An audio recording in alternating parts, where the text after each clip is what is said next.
आप सभी का हमारे चैनल राजवीर यादव फिजिक्स पर बहुत बहुत स्वागत है। हम पिछले कई वीडियो में बोर्ड परीक्षा में आए हुए इम्पोर्टेंट क्वेश्चंस की बात कर रहे थे, या मैं 2014 के पेपर की बात कर रहा था। पिछले वीडियो तक मैंने 25 क्वेश्चन तक हमने अध्ययन कर लिया था। आज हम पढ़ रहे हैं 26वां क्वेश्चन। देखो आप, उभयनिष्ठ उत्सर्जक विन्यास में एनपीएन ट्रांजिस्टर का परिपथ चित्र बनाइए। हमें क्या बनाना है कि एनपीएन ट्रांजिस्टर का उभयनिष्ठ उत्सर्जक विन्यास में परिपथ चित्र हमें बनाना है तथा निर्गत अभिलाक्षणिक वक्र खींचने के लिए कार्यविधि को समझाइए। क्लियर?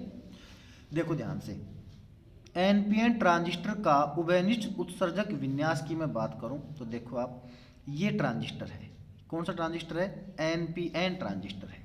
इस ट्रांजिस्टर में उत्सर्जक बीच में है, ये संग्राहक है और ये आधार है, इसलिए इसे उभयनिष्ठ उत्सर्जक विन्यास कहते हैं। हमें इसके अभिलाक्षणिक वक्र खींचने हैं। अभिलाक्षणिक वक्र का मतलब होता है कि विभव V तथा धारा I के बीच खींचा गया वक्र वास्तव में अभिलाक्षणिक वक्र कहलाता है। तो यहाँ पर इसका जो निवेशी परिपथ है, ये जो सिस्टम दिख रहा है, इसके और इसके बीच में ये जो परिपथ जुड़ा हुआ है, इसे तो कहते हैं निवेशी परिपथ, और इसके बीच में ये जो परिपथ जुड़ा हुआ है, इसको कहते हैं निर्गत परिपथ। इसलिए हम निवेशी परिपथ में विभव और धारा को मापने के लिए हमें वोल्टमीटर और एमीटर की आवश्यकता होगी। क्योंकि देखो, यहाँ निवेशी धारा IB है, आधार धारा है, और आधार धारा सदैव माइक्रो एम्पियर की कोटि की होती है, इसलिए यहाँ पर ये माइक्रो एमीटर लगा हुआ है। यहाँ पर एक वोल्टमीटर भी लगा हुआ है, जिसको परिपथ में समांतर क्रम में जोड़ा जाता है।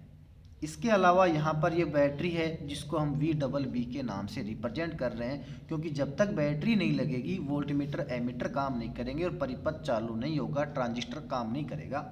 इसलिए हमें यहाँ पर बैटरी भी लगानी आवश्यक है।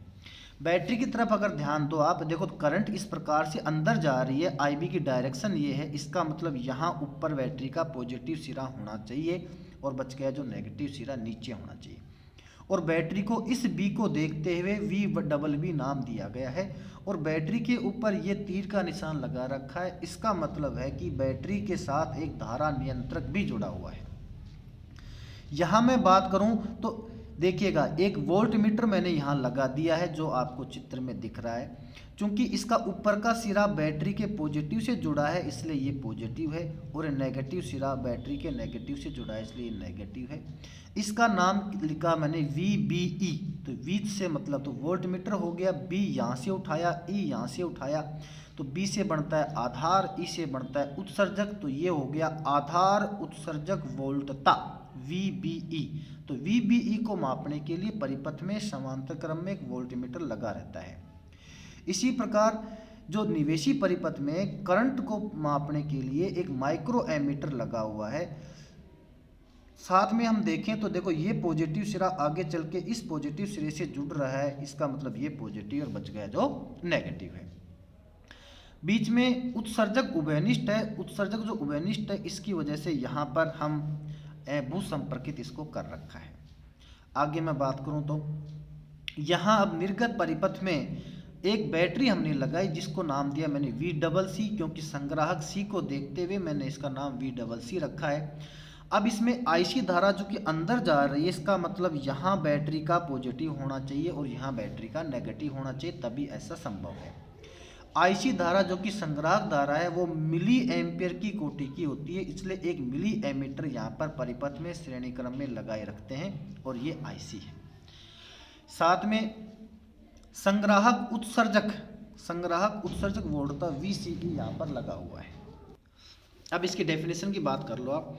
निर्गत अभिलाक्षणिक वक्र किसे कहते हैं? देखो, निर्गत धारा IC तथा निर्गत वोल्टता VCE के मध्य ग्राफ खींचने पर प्राप्त ग्राफ को निर्गत अभिलाक्षणिक वक्र कहते हैं।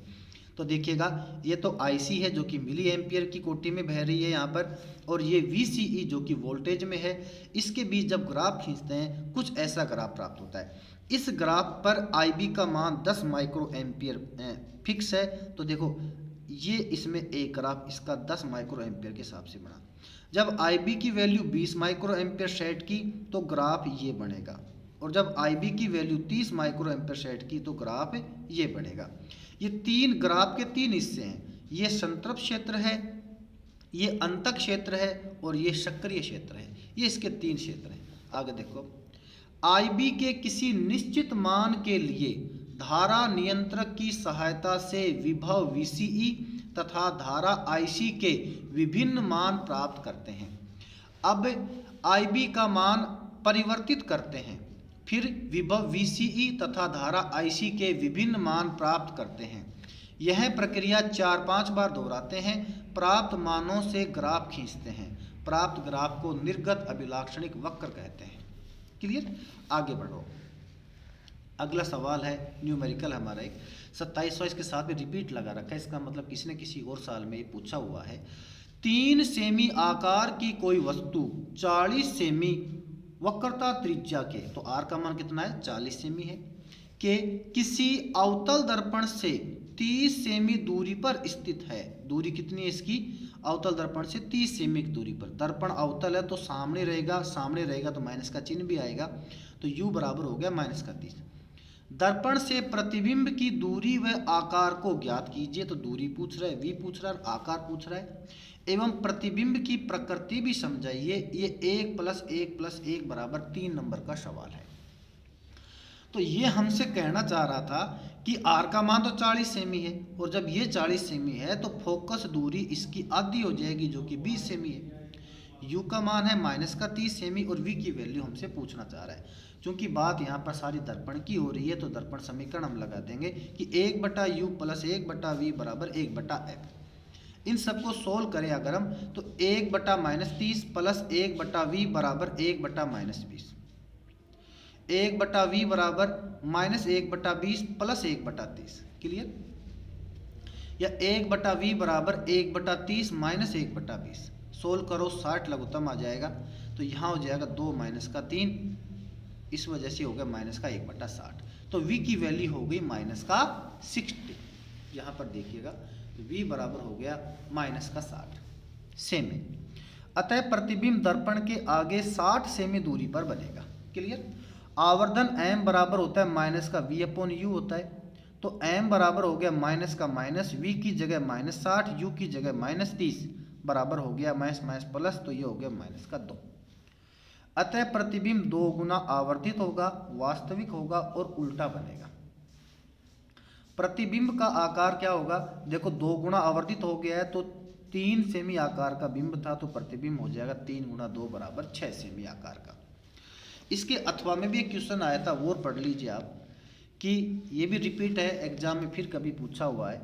यंग के द्विजिर्री प्रयोग में जिर्रियों के बीच की दूरी 0.28 mm तथा पर्दे की दूरी 1.4 मीटर है। यदि केंद्रीय दीप्त फ्रिंज से चौथी दीप्त फ्रिंज की दूरी 1.2 सेमी हो तो प्रयुक्त प्रकाश की तरंग दैर्घ्य को ज्ञात कीजिए। ये वैल्यू हम देखो क्या क्या दे रखी है, समझो पहले। डी का मान तो दे रखा है 0.28 mm, अर्थात 0.28 × 10⁻³ मीटर। कैपिटल डी अर्थात पर्दे की दूरी दे रखी है 1.4 मीटर। फ्रिंज की दूरी x दे रखी है 1.2 सेमी। चूंकि यहाँ चौथी फ्रिंज की बात हो रही थी, इसलिए यहाँ बीटा बराबर हो जाएगा x/4, अर्थात बीटा फ्रिंज चौड़ाई है वो वास्तव में 0.3 सेमी प्राप्त हो गया है। बीटा की वैल्यू होगी 0.3 × 10⁻² मीटर, और लैम्डा की वैल्यू ये हमसे पूछना चाह रहा है। तो फ्रिंज चौड़ाई बीटा बराबर होता है कैपिटल डी बटा स्मॉल डी गुणा में लैम्डा, या लैम्डा बराबर हो गया beta D upon capital D, या लैम्डा बराबर हो गया बीटा की वैल्यू 0.3। क्लियर? डी की वैल्यू है 0.28 × 10⁻³ जो हमें यहाँ दे रखी है, और कैपिटल डी की वैल्यू है 1.4। इस सब को जब सोल्व करते हैं तो हमें 6000 एंगस्ट्रॉम प्राप्त होता है। अगर अभी तक आपने हमारे चैनल को सब्सक्राइब नहीं किया तो प्लीज़ ये सब्सक्राइब कर लीजिए, क्योंकि इसी प्रकार के यूजफुल वीडियो मैं आपके लिए लेकर आता रहता हूँ। धन्यवाद।